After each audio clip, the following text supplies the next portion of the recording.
to TV Burp.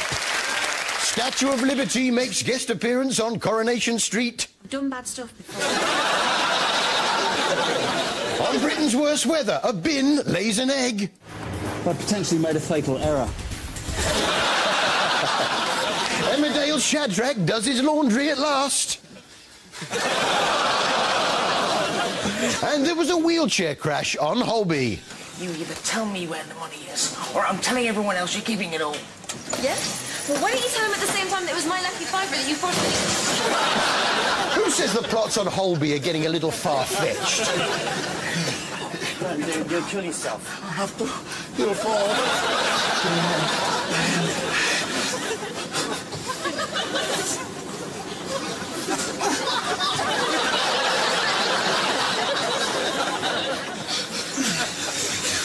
That's the sort of thing that happens every day in a busy district jail.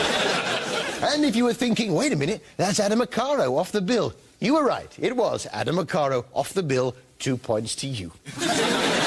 He was working with a lady who was suffering from the crippling disease, unable to finish my sentence-itis. Terrified that when the day comes, you won't be let into heaven and that your soul will be... I know some witnesses who've had... Judith's mother-in-law had it done, and it was... Sorry, can I have a... I hope you get better soon. Then there was the sad case of the human cat.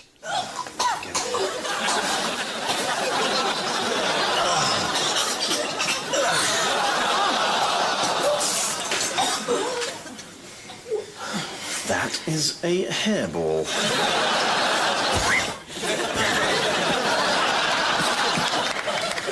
How do you think I got this bald? It didn't fall out, I ate it. Meanwhile, down in Casualty, Nathan's eyes nearly popped out of his head. I know everything.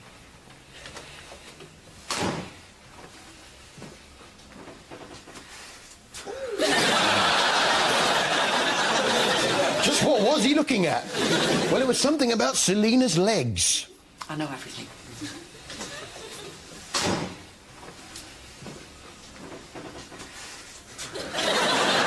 She's a fawn!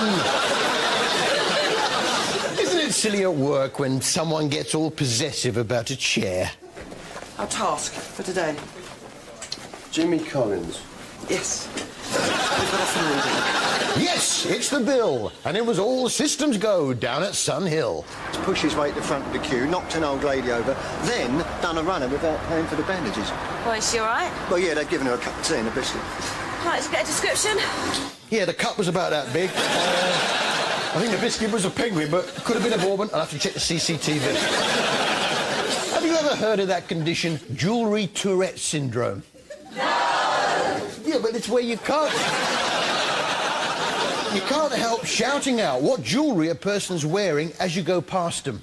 Tom's had a rough time over the last few years. Someone should have been looking out for him. I should have been looking out for him. Earrings. Bangle! They were in pursuit of pendant of an escaped criminal who looked necklace familiar. Victor 109 Delta Echo Papa. And that's the man himself. Limping off into the sunset. It looks like he's hurt himself. He looks familiar. Yeah, it's Den off EastEnders. Talking of EastEnders, ever play that game where you bet on the first item of clothing to come out of the tumble dryer at the laundrette? And we have the result of the photo finish. It was first pyjama bottom. Oh, and I had a fiver on pants. I was surprised to learn that Phil Mitchell's car repair workshop, the Arches, doesn't have a loo. So basically, you have to go when you think no one's looking. I'm cooking tonight, yeah? Proper meal, everyone together. Denise,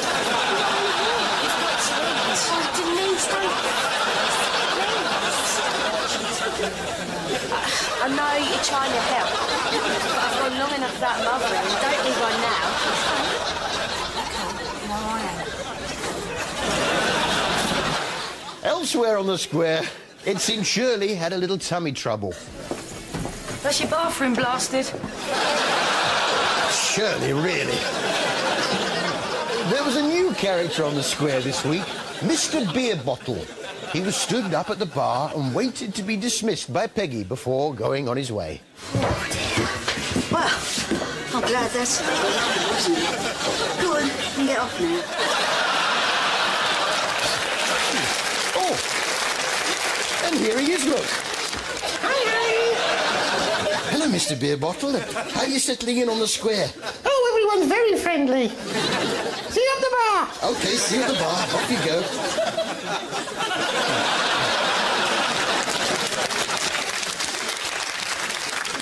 Which brings us to our TV highlight of the week. TV highlight of the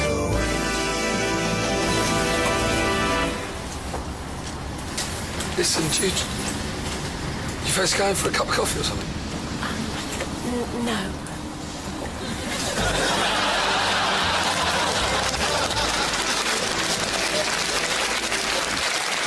If you were a crocodile in a Punch and Judy show, I suppose it's inevitable that some of Mr. Punch's little noises might start to rub off on you. Lovely little fighter. Look at that.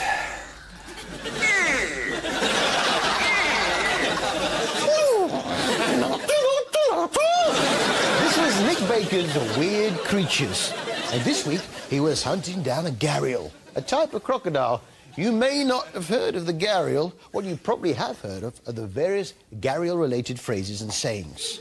Now, the whole point of having the gharial in the hand is, well, pretty much along the lines of a gharial in the hand is worth several in the river. The well-known saying, a gharial in the hand is worth several in the river. And the other one, You can lead a gharial to water, but you can't make it feed. Yes. He's got a book out, Nick Baker's Book of Common Phrases. There we are. Let's have a look at some of these. Well, you can lead a gharial to water, but you can't make it swim. Obviously, that's one. There's gharials who live in glass houses shouldn't throw gharials.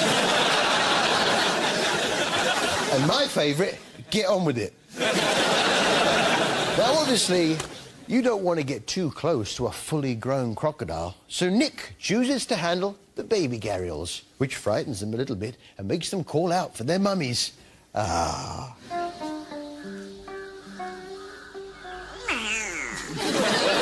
That cool little noise there is basically a way of calling in Mum and saying, help, help, there's, I'm in trouble. Oi! Put my baby down!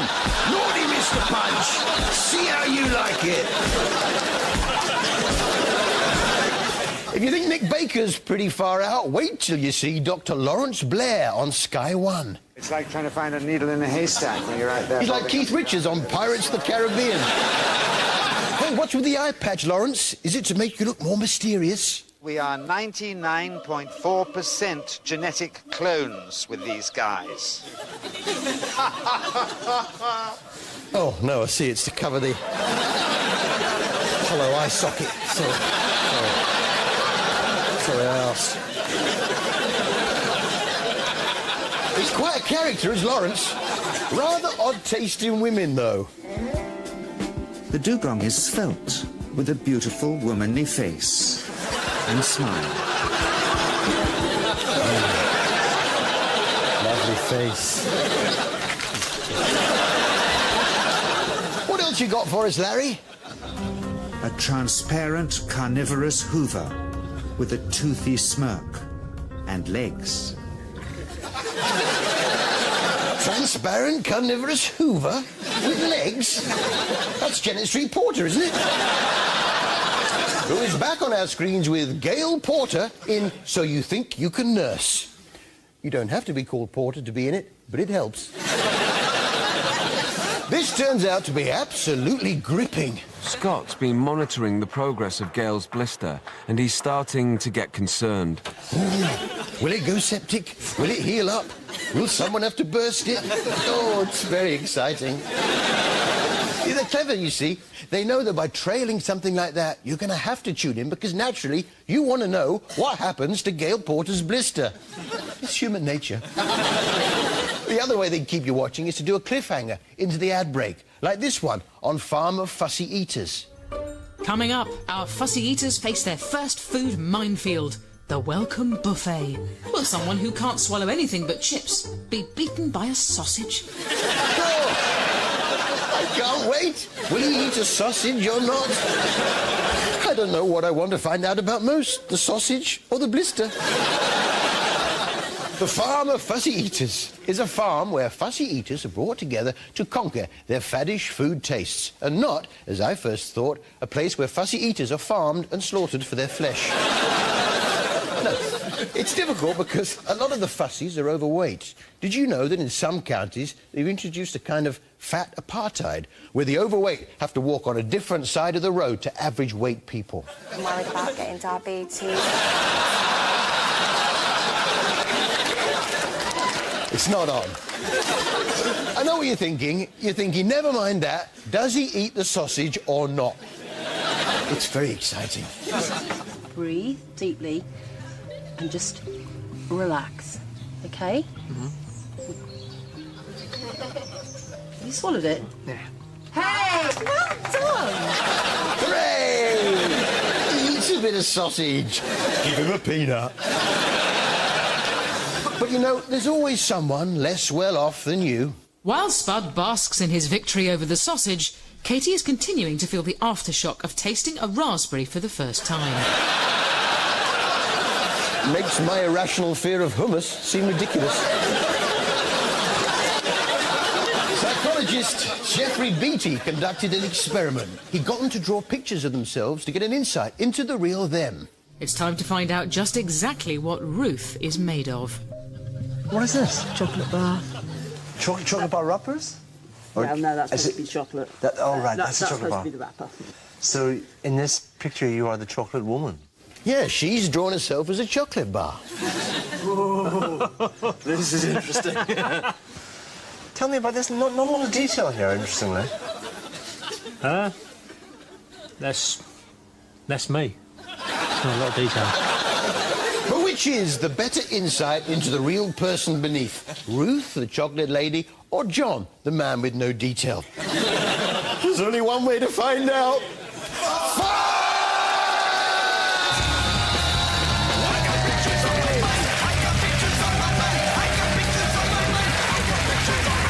Break it up! Break it up! See you after the break.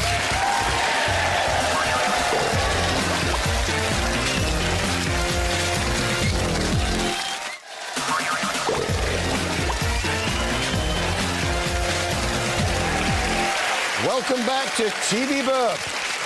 Game of real-life mousetrap on the bill.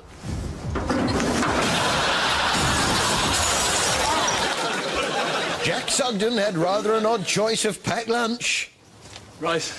Pneumonia and clostridial diseases. On Dancing on Ice, Stephen Gately has a fight with a girl.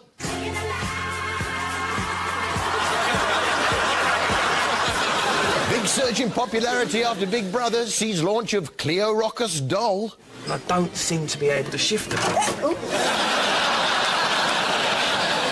On Rough Diamond, we were treated to that embarrassing problem where you've been out on the town, had a few drinks, and you're shocked to find out who's lying next to you the next morning.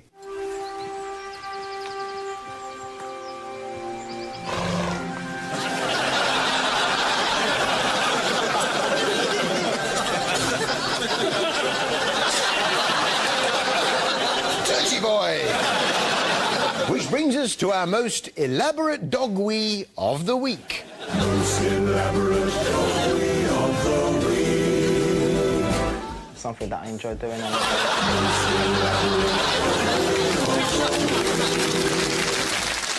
Let's have a look at what's happening on Waterloo Road. Come on, lad. Oh, my God. Emma's getting that net. On your legs, Emma. Watch it.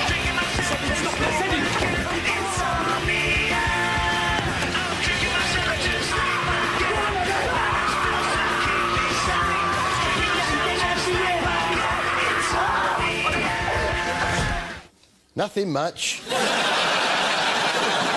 Whilst on Emmerdale, someone was in trouble. Well, whose pants are on fire now? And whose pants were on fire? Rodney's! the big excitement was the Emmerdale Pageant to celebrate 500 years of Emmerdale. Seems longer. The pageant is a celebration of the 500th anniversary of this great parish. A procession featuring members of the local community in costume illustrating Emmerdale through the ages. Yes, local folk will parade dressed as some of Emmerdale's characters from the past. Oh, look, here it comes. Oh, look, it's Viv, heavily pregnant with the twins, and, oh, behind her, it's Captain Haddock, or Zack, as we call him. Oh, and who's this? Oh, it's Tom King, and, Vic Windsor, and Dawn Woods, and Max King, and Sarah Sugden. Oh, and what's this? Oh, what's this, Kevin? Oh, it's thrown into the... Oh, the Wolfpack's exploded. Oh, the Emmerdale Pageant. Great fun. Coronation Street now, and Norris was in a flutter this week. Excuse me, would you mind lifting yourself off the confectionery? You're crushing me Turkish delight with your... breasts. Ever wondered what it must be like for Blanche, looking through those glasses of hers? I'm sorry. But every now and then, the soaps throw up an image that you really hadn't asked for. Oh, it's a long time since I slapped my thighs. That reminds me, Rita. Can you still do the splits? Emily slapping her thighs, Rita's doing the splits. I didn't want that image in my head. Now I can't shift it. Quick, try and think of something else. Look, do you fancy a drink? I suppose I could say goodnight to Amy, yeah. Oh, good. It's just I hate drinking on my own, and Grant has got a Anne Widdecombe head on. Grant's got a Anne Widdecombe head on. That's right, Blanche has got interchangeable heads. Like a doll. I don't understand your attitude. Yeah, so you've said loads of times. Mother, can't you just leave it? Somebody can, somebody... Yeah, eagle eyes and everything.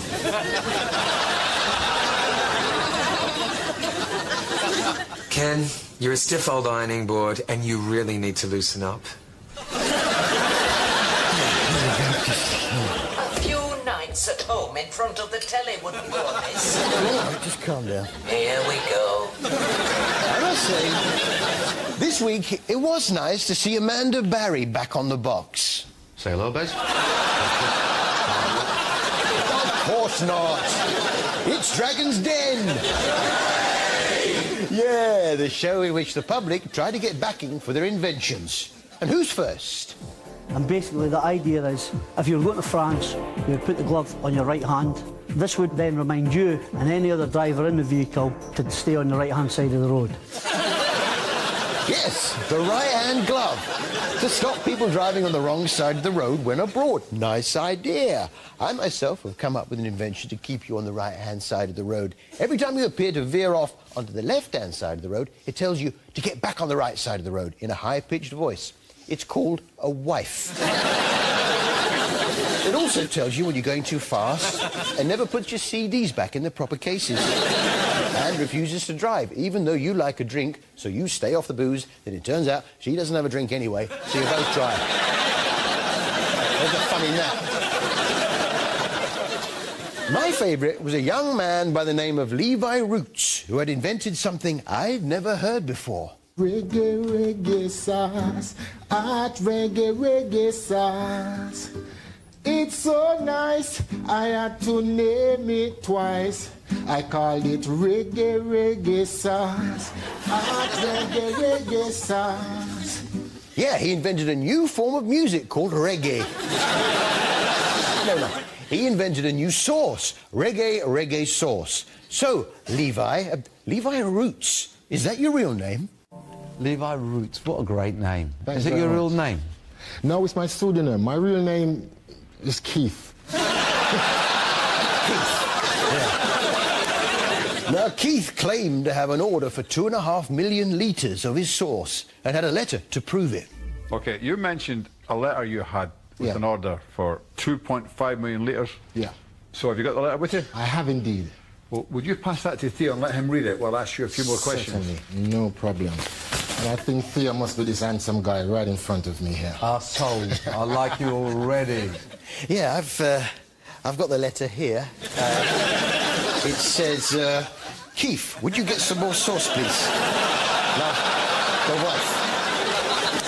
And at the bottom, P.S. Is it all right if you drive tonight because I fancy a drink? Next up was Sally with a woolly warmer, a device for keeping lambs warm on a cold winter's night. So the lamb is put inside the sling, its head trapped on the outside, and the box filled with warm water. Then you put it in the oven at gas mark 6 for 2.5 hours. Comes out lovely and tender. It's a sheep pressure cooker. Super, with a little mint sauce. What you need, Harry, is some reggae sauce. Ladies and gentlemen, it's Levi Roots.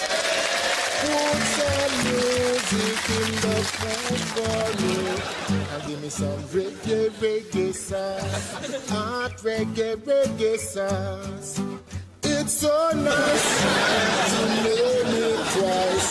Call it reggae sauce. Hot reggae sauce. Reggae sauce. Hot reggae sauce. Reggae sauce. Hot reggae sauce. That's all from us. See you next week. Are you feeling a bit low? Winter getting you down? What you need is a dose of dancing on ice. Cheer yourself up with spectacular performances from our skating stars and a brand new routine from Torval and Dean. Dancing on ice, it's the perfect cure for the winter blues. And it's coming up next.